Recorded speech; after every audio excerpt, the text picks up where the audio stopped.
Bismillahirrahmanirrahim. Assalamualaikum warahmatullahi wabarakatuh. Bapak Ibu yang saya hormati, teman-teman dan rekan-rekan semua yang berbahagia. Alhamdulillah pada kesempatan pagi hari ini kita dapat dipertemukan dalam keadaan yang sehat walafiat. Insya Allah Bapak Ibu selalu dalam lindungan Allah Subhanahu wa taala, Tuhan Yang Maha Esa.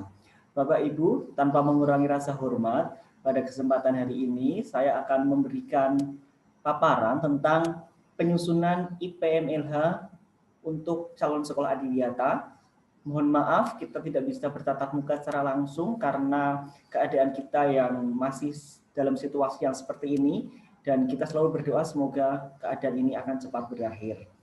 Bapak Ibu, mohon maaf, sifat saya hanya membantu Bapak Ibu semua. Untuk apa yang nanti akan saya berikan ini sifatnya adalah gambaran umum dan lebih spesifikasinya adalah nanti bisa dimodifikasi di sekolah Bapak Ibu semua. Ini hanya sebuah pemetaan yang nantinya bisa mempermudah Bapak Ibu semua menyusun identifikasi potensi dan masalah lingkungan hidup yang ada di sekolah Bapak Ibu semua. Bapak Ibu perlu diketahui untuk sekarang Adiwiyata ini programnya sudah mengacu pada Permen 52 dan P53. Maka dari itu untuk Permen nomor 5 atau 2013 kita simpan terlebih dahulu, kita beralih ke P52 dan P53. Maka dari itu sekali lagi untuk panduannya, sekali lagi silakan Bapak Ibu pelajari lebih lanjut tentang P52 dan P53.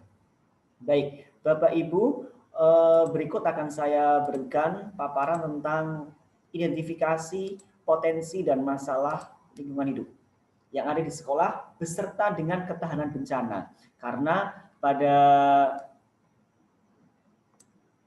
IPMLH itu khususnya nantinya yang turun dalam kegiatan rencana aksi atau yang sekarang tabel rencana tahunan dan rencana jangka menengah itu mencantumkan ketahanan bencana yang ada di sekitar sekolah Bapak Ibu semua.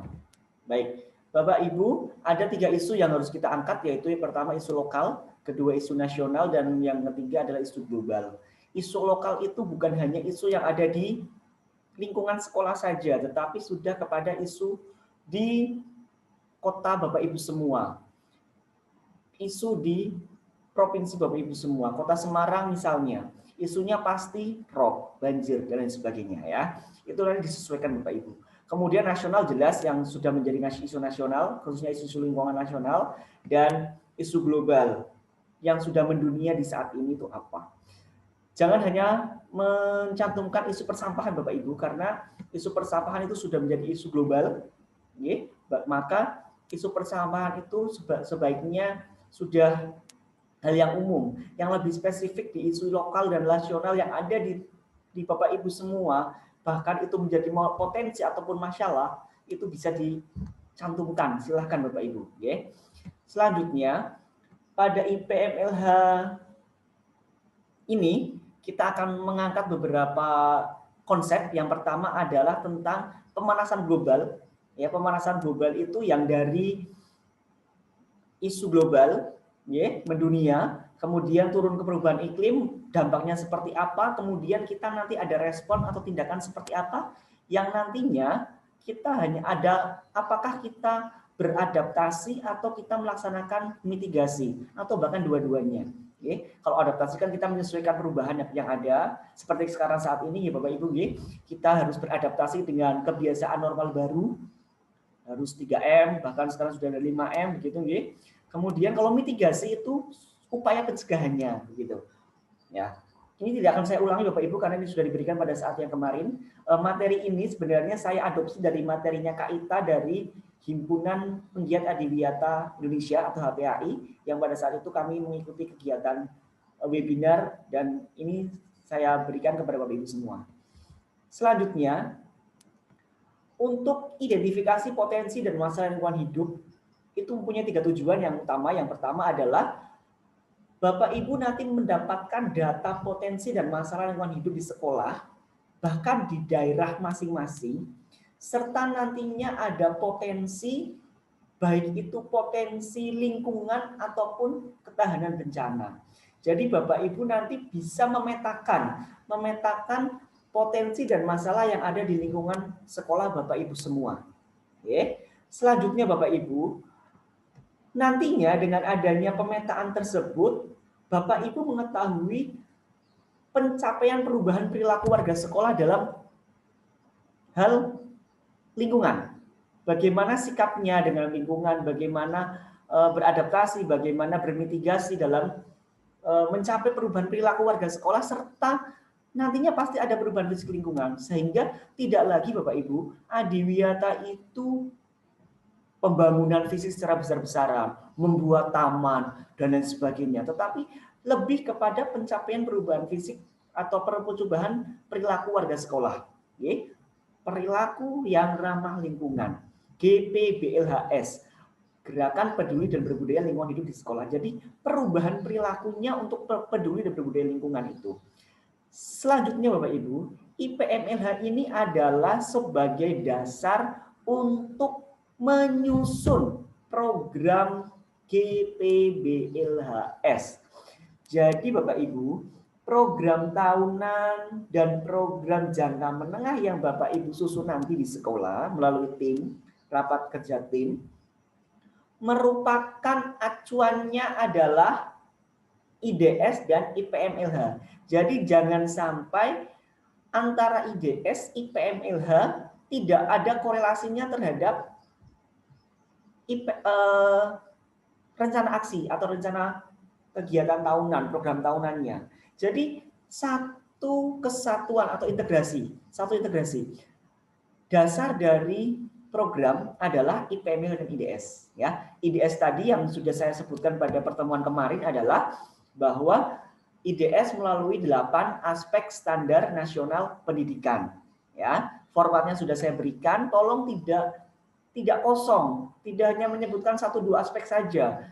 Harus 8 standar itu harus diidentifikasi, harus dievaluasi selama setahun kemarin mungkin apa saja yang perlu ditambahkan di bidang lingkungannya, silakan dicantumkan agar nanti sebagai acuan sekolah, tim di sekolah untuk membuat program GPBLHS khususnya di bidang tahunan. Baik. Untuk yang pertama Bapak Ibu, yang Bapak Ibu nanti lakukan adalah Bapak Ibu memetakan dengan diskusi tim adiwiyata dan warga sekolah. Bapak Ibu tidak bisa melaksanakan ini orang per orang, tidak bisa, tetapi satu tim. Ini tim Bapak Ibu, kesatuan. Tim kesatuan, diskusi. Tim adiwiyata, kemudian warga sekolah dilibatkan, bahkan pengurus di lingkungan sekolah itu dilibatkan untuk menyusun pemetaan potensi dan masalah wilayah, terkhususnya lingkungan terhadap permasalahan.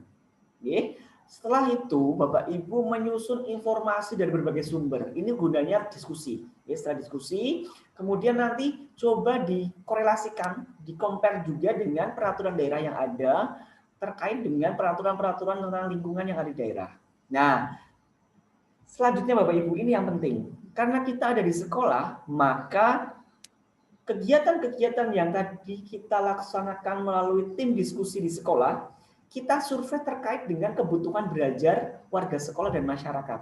Pentingnya apa bagi perilaku warga sekolah, khususnya melalui bidang pendidikan itu seperti apa.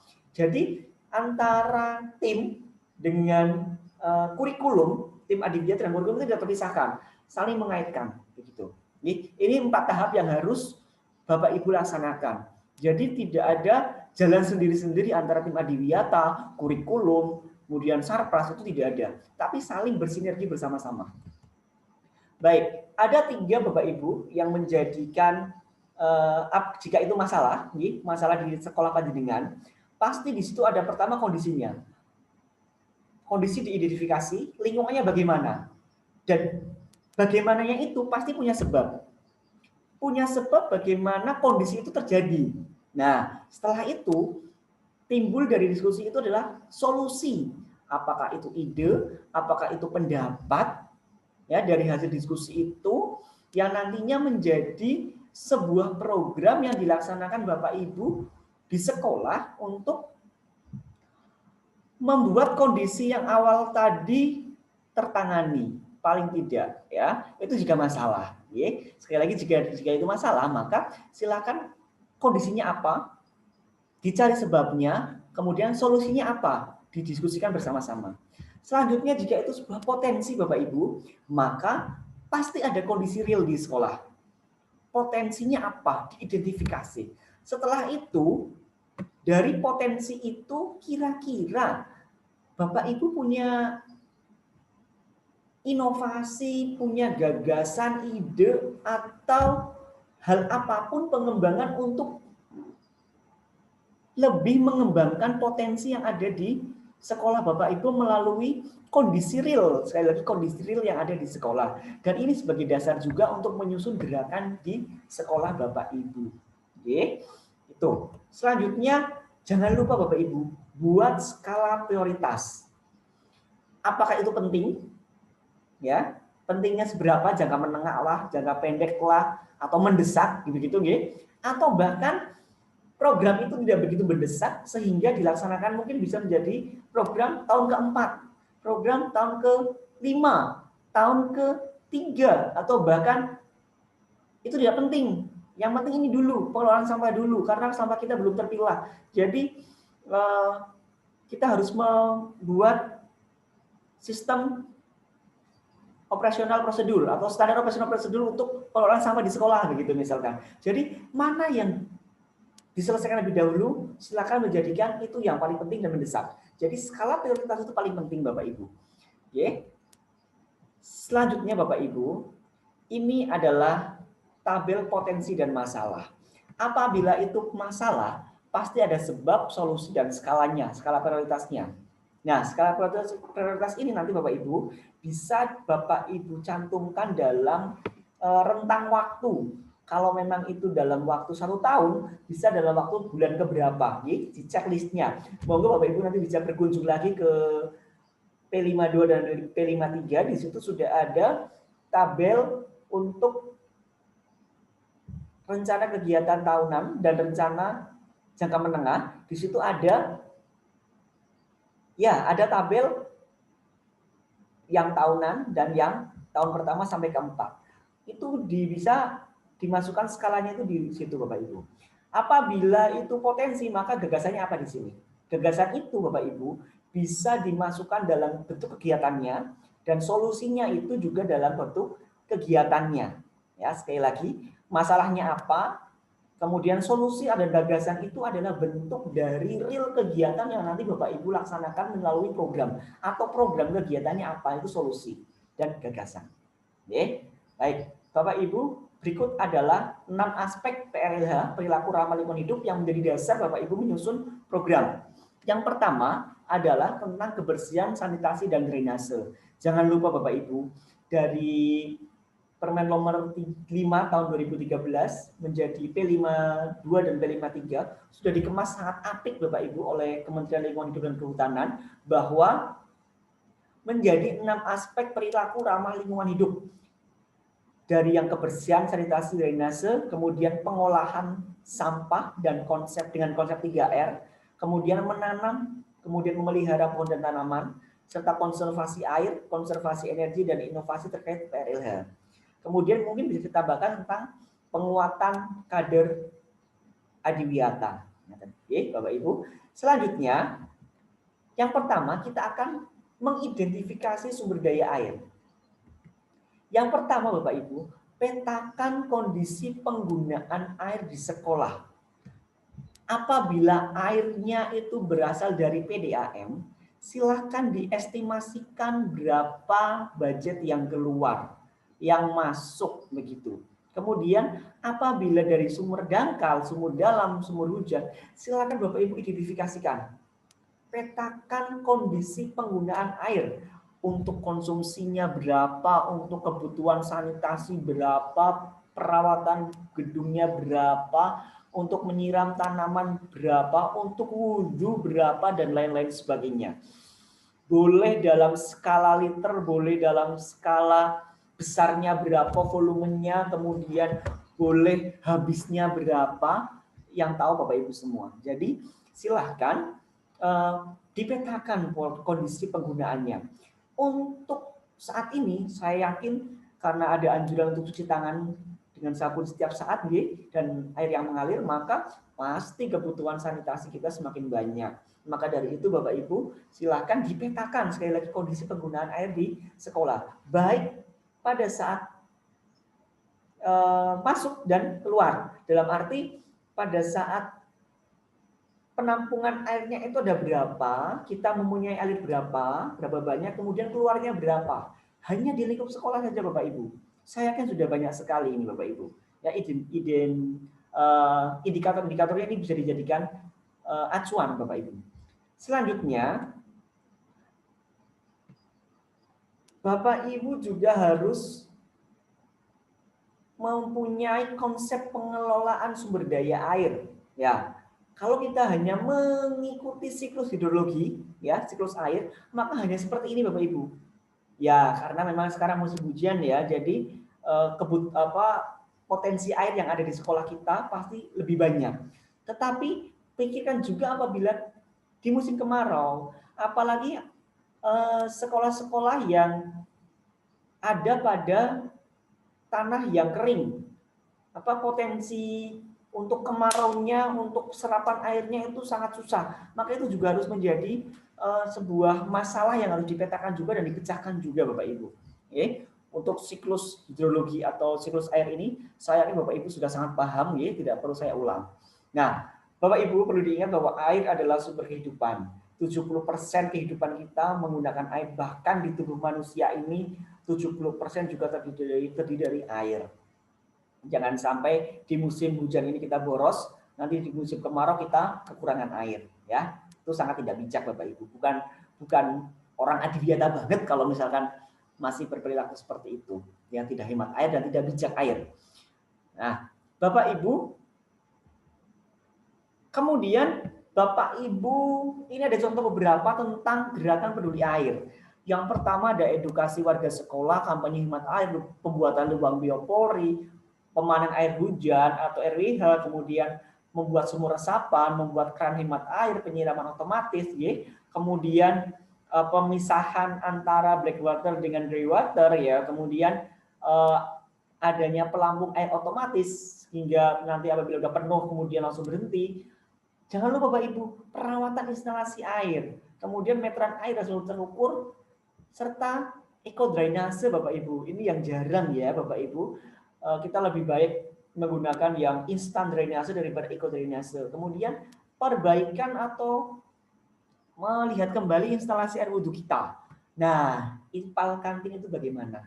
Ya, jangan sampai kegiatan-kegiatan kita yang ramah lingkungan itu salah kaprah dan malah mencemari peredaran air yang ada di lingkungan kita sendiri, ya Bapak Ibu. Kemudian Bapak Ibu kita harus kembali mencermati paradigma kita terhadap air.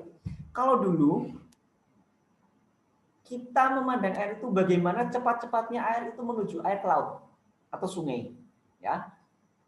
Tapi sekarang Bapak Ibu, bagaimana selama-lamanya air itu bertahan di permukiman, ya, baik itu yang terlihat maupun tidak terlihat, ya. Silakan bagaimana Bapak Ibu mengelola air secara bijak, ya. Jadi warga sekolah harapannya air itu bisa bertahan, tidak langsung larut ke air, larut ke sungai Bapak Ibu, mohon maaf, larut ke sungai dan nantinya ke laut. Tapi bagaimana terlihat dan mengendap di pemukiman kita sehingga kadar air di sekitar kita itu menjadi lebih banyak begitu dan tidak gersang. Selanjutnya Bapak Ibu, ini adalah contoh bagaimana cara menunduk dan menyimpan air, ya, bisa melalui biopori, bisa melalui sumur resapan, silakan, ya, monggo. Bisa jadi biopori itu bisa diletakkan di bawah pot bunga, ya, tapi jangan lupa ditutup dengan kawat, ya. Ini rainwater harvesting atau pemandian air hujan. Silakan nih Bapak Ibu di sekolah saya yakin sudah mempunyai, ya. Selanjutnya ini sumur resapan. Kemudian kegiatan sosialisasi hemat air, ya, bisa dilakukan melalui poster, stiker, materi belajar, ya. Saya yakin sekarang adalah saat yang tepat Bapak Ibu Dengan PJJ ini, pembelajaran jarak jauh, saya yakin Bapak Ibu melalui kurikulum bisa membuat penugasan-penugasan yang berkaitan dengan kegiatan-kegiatan yang ramah lingkungan. Contoh khusus, lebih khusus bisa hemat air, energi, dan sebagainya. Nah, Bapak Ibu, untuk identifikasi potensi dan masalah lingkungan hidup, khususnya untuk sumber daya air, ya, ada 6 Bapak Ibu.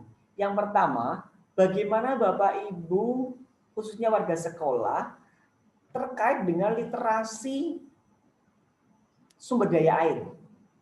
Edukasikah atau kampanyekah? Kemudian sumber air yang ada di sekolah itu apa? Silakan diidentifikasi. Kemudian penggunaan air itu untuk apa saja? Selanjutnya kualitas air itu bagaimana? Selanjutnya tata kelola air di sekolah Bapak Ibu itu bagaimana? Programnya itu bagaimana? Serta apakah ada inovasi-inovasi di lingkungan sekolah Bapak Ibu terkait dengan sumber daya air di sekolah. Nah, dari 6 aspek ini Bapak Ibu, silakan nantinya Bapak Ibu masukkan ke dalam tabel potensi dan tabel masalah. Ya, sekali lagi, dari 6 aspek ini, 6 aspek IPM-LH sumber daya air, silakan dimasukkan ke dalam tabel potensi dan masalah yang ada, khususnya dalam sumber daya air. Jelas Bapak Ibu? Oke, kita lanjutkan ke pengelolaan sampah. Bapak Ibu, dalam identifikasi pengelolaan sampah, maka kita juga harus melihat sumber dan setelah itu mau kemana sampah itu, ya. Dari manakah sampah yang ada di sekolah itu berasal? Nah, silakan Bapak Ibu identifikasi, ya, Bapak Ibu identifikasi. Kemudian dikelolanya seperti apa?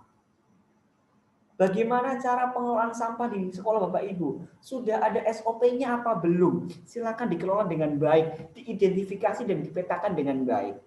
Nah, sehingga Bapak Ibu nanti akan ada seperti ini, tabel sampah yang ada di sekolah Bapak Ibu. Boleh sampah organik, anorganik, reusable dan reusable yang dipisahkan, silakan Bapak Ibu.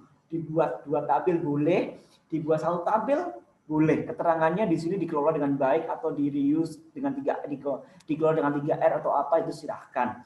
Atau langsung ke TPA begitu yang memang sudah sebagai sampah residu, silahkan. Diidentifikasi sampah di sekolah dimasukkan ke dalam tabel ini. Selanjutnya, ada 3 langkah pemusatan pemikiran kita untuk mengelola sampah. Yang pertama Bapak Ibu di sekolah, khususnya warga sekolah harus tahu dulu, mengetahui jenis sampah, karakteristik sampah, serta perlakuannya terhadap sampah-sampah tersebut sesuai dengan jenis dan karakternya. Setelah itu Bapak Ibu harus mengedukasi untuk memilah dan mengolah apa yang tadi sudah diketahui karakter dan jenisnya. Setelah itu kita harus bersikap mengurangi atau menolak sampah. Ya, itu sikap yang Bapak Ibu bisa ambil, apakah itu bisa mengurangi atau bahkan menolak sama sekali kehadiran sampah di sekolah. Monggo, ini ada 3 langkah yang bisa dijadikan pedoman kita untuk peduli terhadap lingkungan kita, khususnya tentang persampahan. Bapak Ibu, ini ada tabel untuk menghitung timbulan sampah di sekolah. Bapak Ibu ingat, timbulan sampah bukan timbunan sampah, karena sampah itu ditimbulkan, bukan ditimbun. Kalau sampah itu ditimbun berarti tidak dikelola dengan baik. Tapi kalau timbulan berarti yang muncul, yang ada, yang diproduksi oleh kita. Nah, bisa melalui hari tanggal berapa seperti ini, jenisnya apa, kemudian diolahnya seperti apa. Apabila ini dibuang ke TPA, maka itu adalah jenisnya sampah residu. Kemudian total sampah yang diolah itu berapa, total sampah yang dibuang TPA itu berapa. Kemudian Bapak Ibu, presentasi pengurangannya adalah N total sampah yang ada di TPA dibagi yang diolah atau sisa yang di TPA dikatakan 100, nanti ditemukan berapa persen nilainya, ya.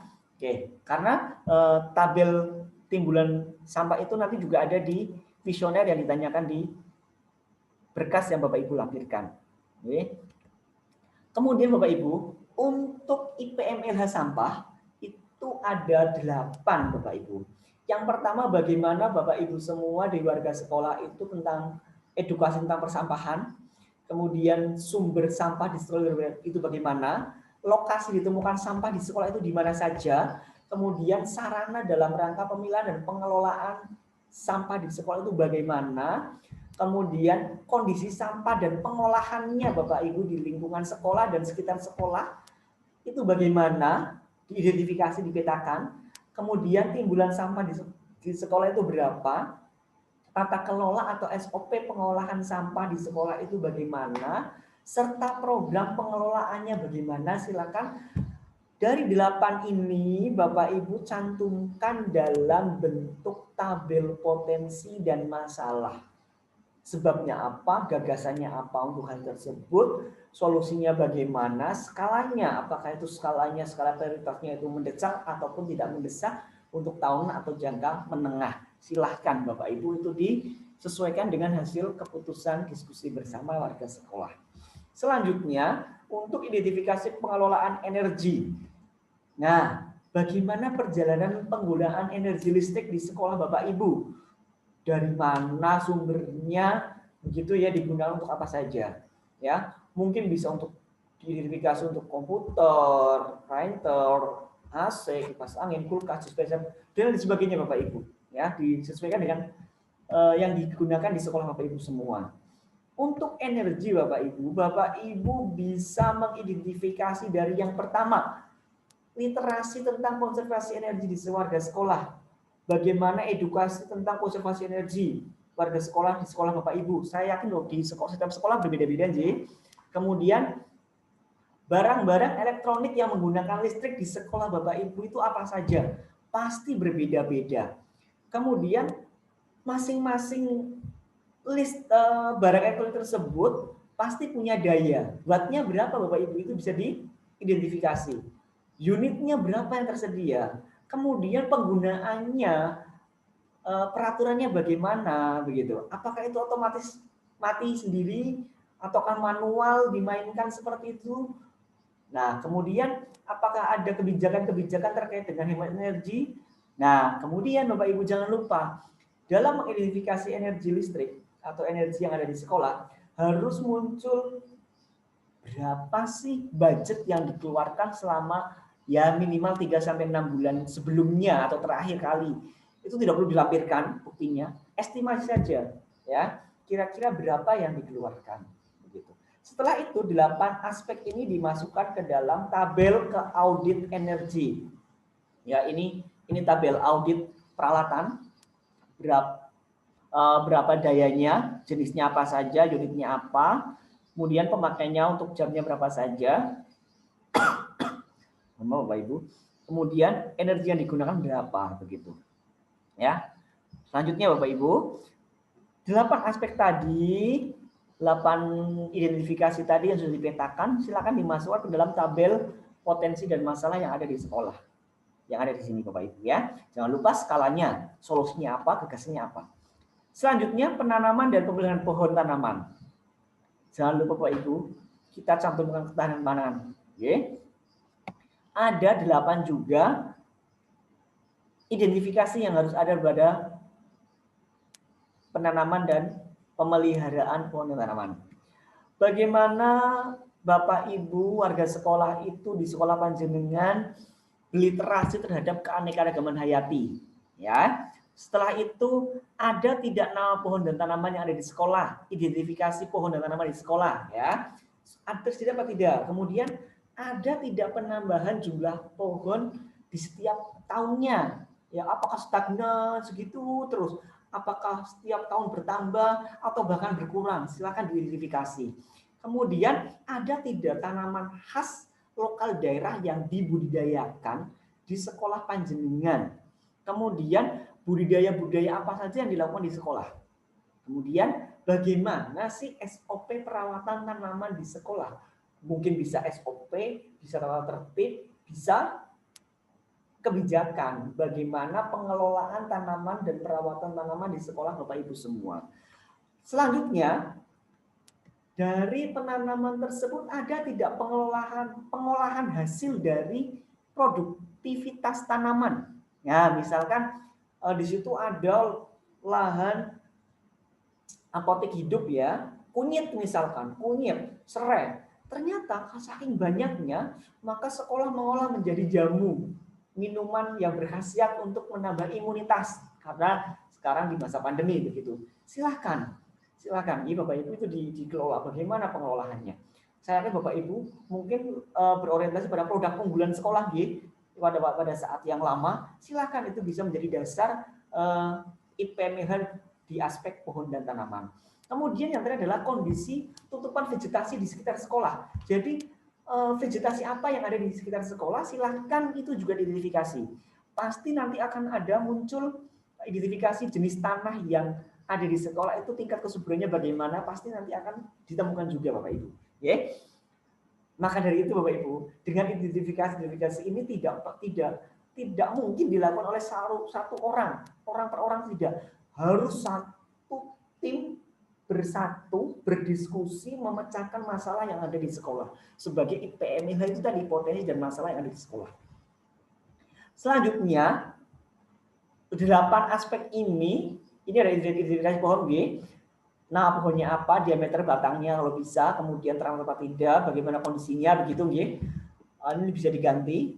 Kemudian, untuk pohon tahun pertama, kedua, penambahannya berapa, jumlah pohon ke tahun ketiga itu juga berapa nama pohonnya. Bagi yang sekolahnya lahannya sempit, tidak masalah Bapak Ibu. Perawatan yang penting ya, perawatannya bagaimana, kemudian sangat tidak manusiawi ya, tidak mensyukuri nikmat Tuhan kalau misalkan kita menanam tidak merawat. Seyogianya kalau kita menanam juga harus merawat. Kemudian, nah tanaman sayur dan obat silakan Bapak Ibu juga masuk ke dalam tabel ini. Selanjutnya 8 aspek ini Bapak Ibu, 8 aspek ini kita masukkan ke dalam tabel potensi dan masalah penanaman pohon dan tanaman. Ya. Oke, jelas J? Oke. Tabelnya dari potensi dan masalah itu sama dengan yang tadi ya. Selanjutnya tentang kebersihan, sanitasi dan drainase Bapak Ibu. Tentunya kita menginginkan lingkungan itu sehat. Ya, lingkungan sekolah itu harus sehat Bapak Ibu. Karena saya yakin keseharian kita sebagai pendidik beserta tenaga pendidikan paling banyak waktunya itu habis di sekolah. Maka dari itu kebersihan sekolah itu harus terjamin, apalagi di masa pandemi seperti ini, ya. Oke, dalam lingkungan sehat pasti ada kebersihan diri, sekolah, lingkungan masyarakat. Karena nanti pasti ketiga aspek ini akan mendukung program pemerintah dalam rangka mewujudkan lingkungan sehat dan Indonesia sehat. Ya, baik. Untuk mengidentifikasi kebersihan sanitasi dan drainase, maka ada 5 aspek yang harus kita lihat Bapak Ibu. Yang pertama adalah bagaimana upaya sekolah dalam rangka mengedukasi warga sekolahnya dalam kebersihan, sanitasi, serta PHBS, perilaku hidup bersih dan sehat. Literasinya lewat apa saja, edukasinya melalui apa saja, kemudian hal-hal yang dilakukan terkait literasi kebersihan itu apa saja. Kemudian Bapak Ibu, bagaimana sarana pendukung program kebersihan, sanitasi dan drainase di sekolah itu tersedia?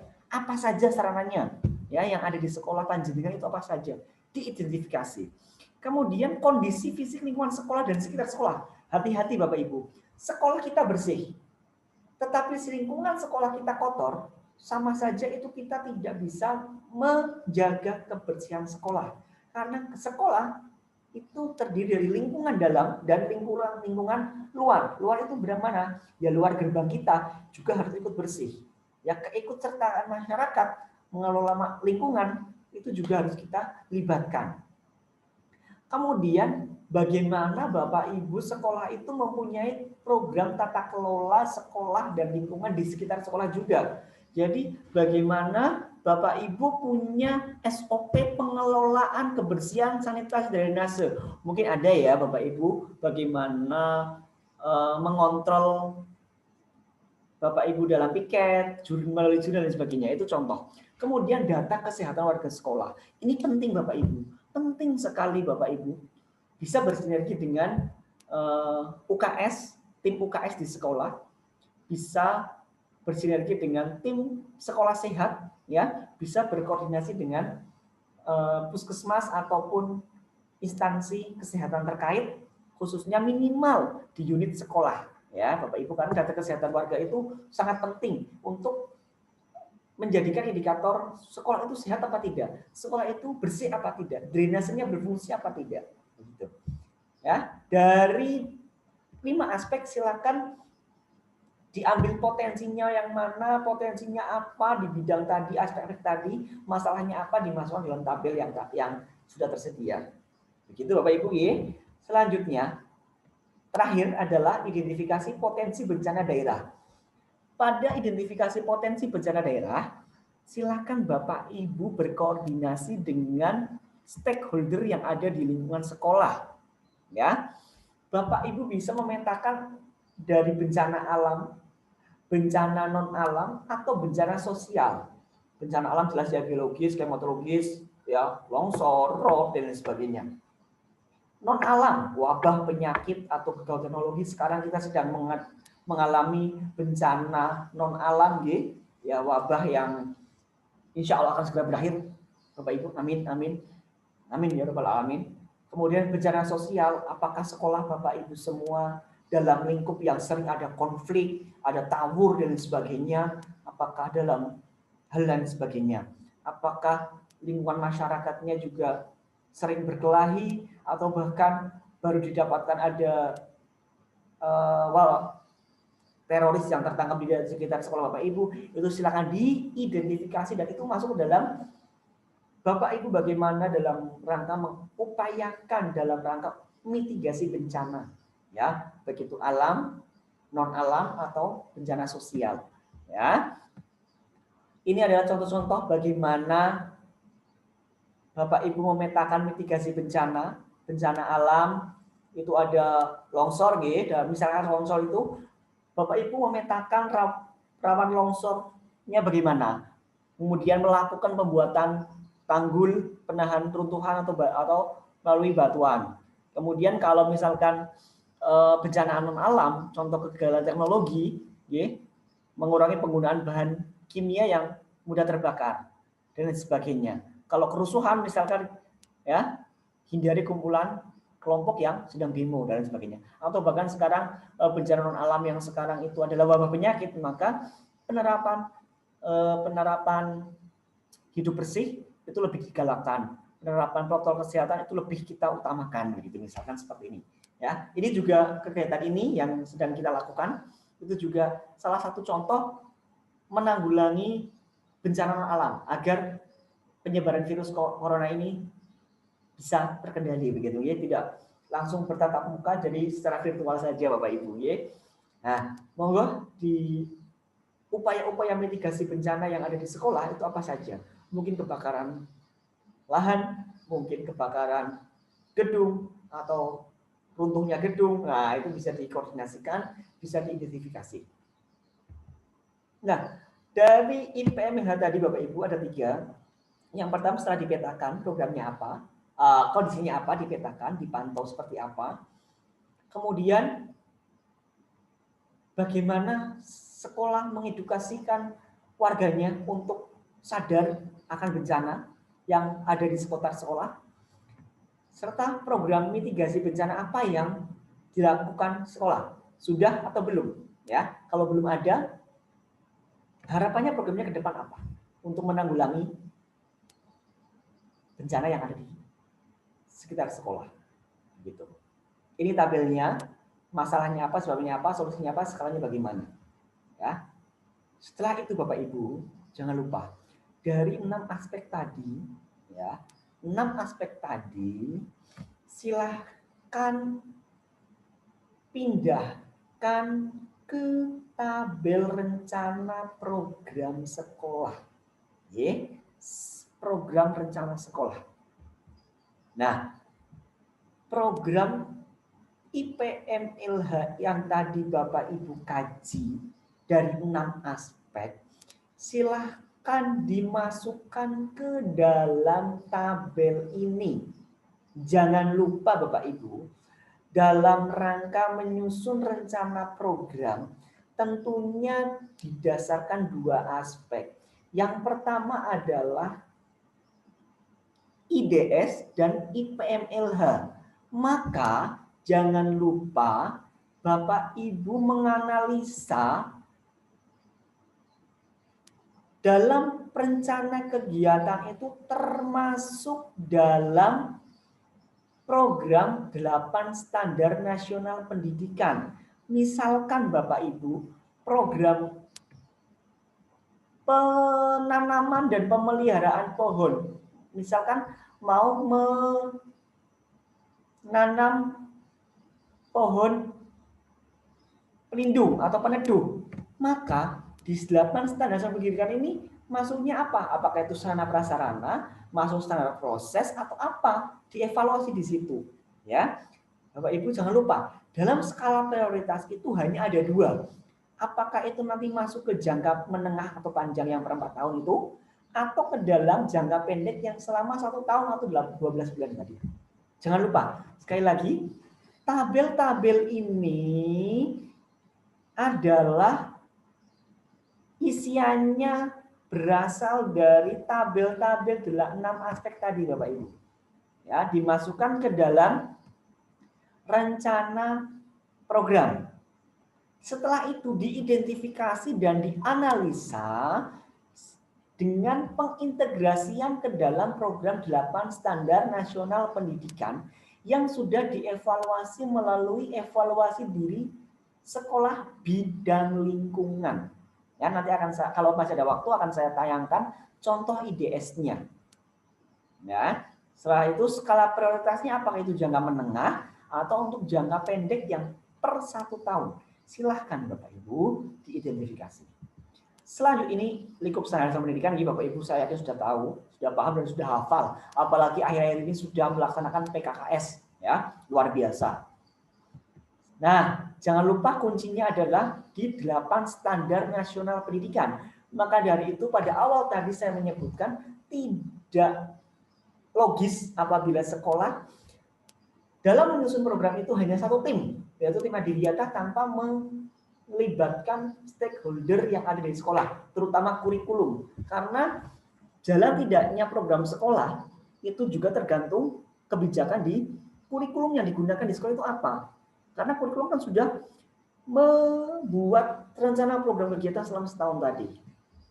Nah, ini program rencana, tabel rencana program 4 tahunan yang ada di P52 dan P53 ya, nanti bisa disesuaikan. Ini juga yang 1 tahunan. Kemudian Bapak Ibu, ini sistematika penyusunan IPM-LH ya. 1, kondisi sekolah bagaimana, potensinya bagaimana, masalahnya bagaimana, lampiran rencana. Nah, ini bisa apa disertakan karena seperti makalah saja nih, tapi isinya kontennya adalah tadi Bapak Ibu. Ini Bapak Ibu. Kontennya adalah ini tabel-tabel ini Bapak Ibu. Bagaimana tabel-tabel yang 6 aspek ini dari fungsi kebersihan, sanitasi drainase dan sebagainya ini nanti dimasukkan ke dalam lampiran dari identifikasi potensi dan masalah. Berikutnya Bapak Ibu, saya akan membagikan contoh hasil identifikasi potensi. Nah, ini karena mohon maaf nih, ini saya berikan contoh yang SMP 42 Semarang karena SMP 42 Semarang itu baru 5 tahun berdirinya sekolahnya yang baru, maka ini dalam 5 tahunan terakhir. Bapak Ibu, ini bisa diidentifikasi seperti ini, nanti bentuknya seperti ini. Ada halaman pengesahan, jangan lupa. Ini, halaman pengesahan ditandatangani. Kemudian kata pengantar. Ini sistematika penulisannya. Latar belakang. bagaimana latar belakang Bapak Ibu menyusun IPML itu bagaimana, silakan tuliskan. Kemudian kajian potensi lingkungan hidup di sekolah, silakan sertakan pengantar serta tabel-tabelnya. Kalau ini masih berbentuk deskripsi, tapi yang tadi bisa dilibatkan untuk yang tabelnya dari 6 aspek tadi. Kemudian potensinya dan masalahnya apa? Kalau harapan itu kan tadi sudah termasuk dalam program. Terus penutup, ya. Jangan lupa, sederhana sekali Bapak Ibu. Ini sederhana sekali, ya. Selanjutnya Bapak Ibu, IDS, ya. IDS.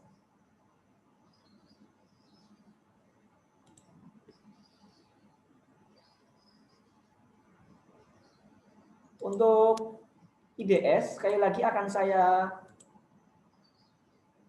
berikan seperti ini Bapak Ibu. Sebentar, ya. Untuk IDS, Bapak Ibu jangan lupa semua aspek standar nasional pendidikan 8 itu harus tertuang semua, harus teridentifikasi dan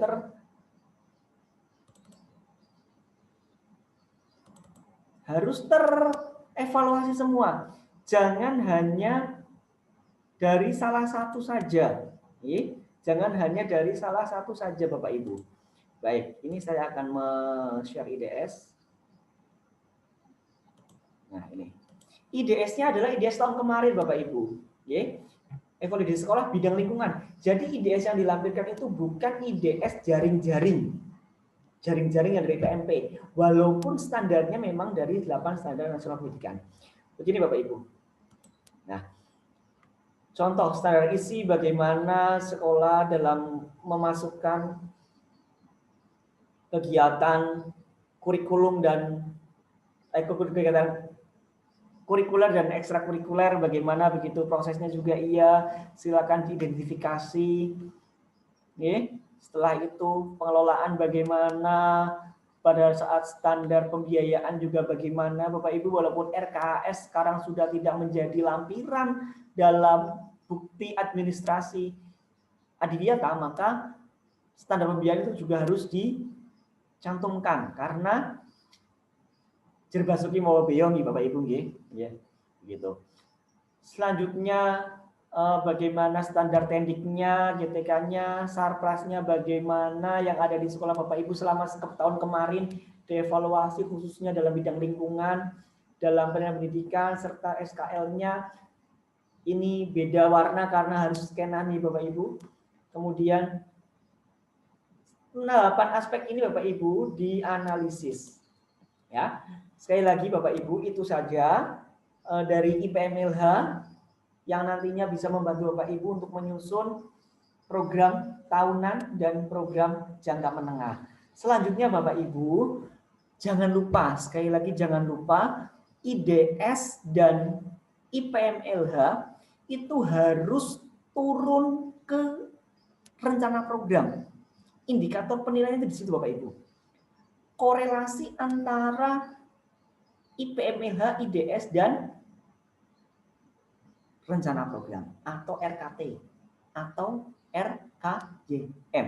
Jadi jangan sampai IDS-nya berbunyi A, IPMLH-nya B, programnya C.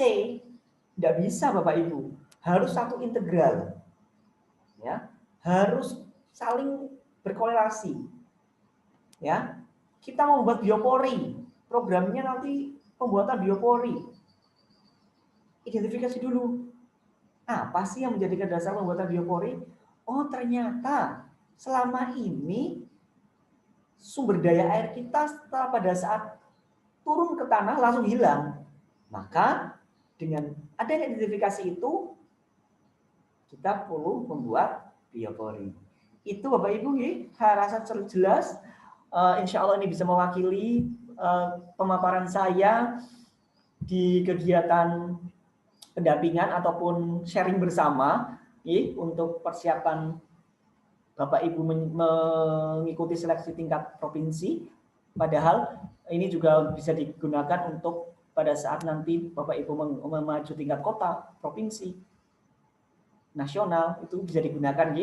Dan pada akhirnya kami serahkan kepada sekolah Bapak Ibu semua Mau menggunakan format ini monggo, mau menggunakan format yang lebih sederhana, hanya tabel potensi, masalah, kemudian solusi atau kendala, kemudian gagasannya apa silahkan. Tetapi akan lebih baiknya karena indikator penilaian dari P52 dan P53 itu adalah 6 aspek, yaitu 1 kebersihan fungsionalitas drainase, pengelolaan sampah, konservasi energi, konservasi air, inovasi dan mitigasi bencana serta adanya kader adiwiyata, maka identifikasi potensi dan masalah lingkungan hidup di sekolah disesuaikan dengan 6 aspek itu, Bapak Ibu.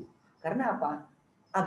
Agar betul-betul real bahwa itu yang terjadi di sekolah Bapak Ibu. Jadi, itu saja Bapak Ibu yang bisa saya sampaikan. Mohon maaf apabila kesalahan.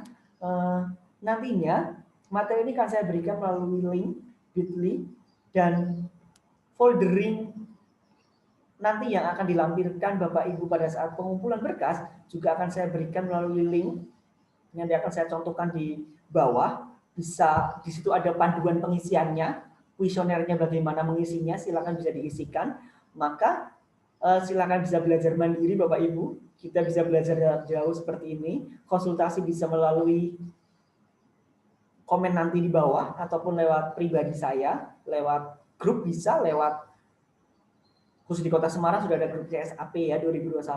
Kalau yang tidak nanti saya cantumkan nomor HP atau langsung link di bawah itu. Nanti di komen di channel saya ini tidak apa-apa. Dan jangan lupa yang belum subscribe silakan subscribe. Terima kasih Bapak Ibu. Salam sehat untuk Bapak Ibu semua. Saling mendoakan semoga pandemi ini segera berakhir. Ya, saya yakin kita sudah kangen untuk mengelola sekolah bersama-sama dengan putra-putri kita yang luar biasa. Tentunya untuk Indonesia yang semakin sehat dan Indonesia yang semakin hijau. Ya, kita berdoa Bapak Ibu ini akan cepat berakhir. Terima kasih. Salam luar biasa. Ada satu pantun dari saya. Hujan gerimis di waktu siang. Salam manis dari Semarang. Terima kasih, tetap jaga kesehatan. Tangan kecil Bapak Ibu semua berarti untuk bumi ini. Assalamualaikum warahmatullahi wabarakatuh. Selamat pagi.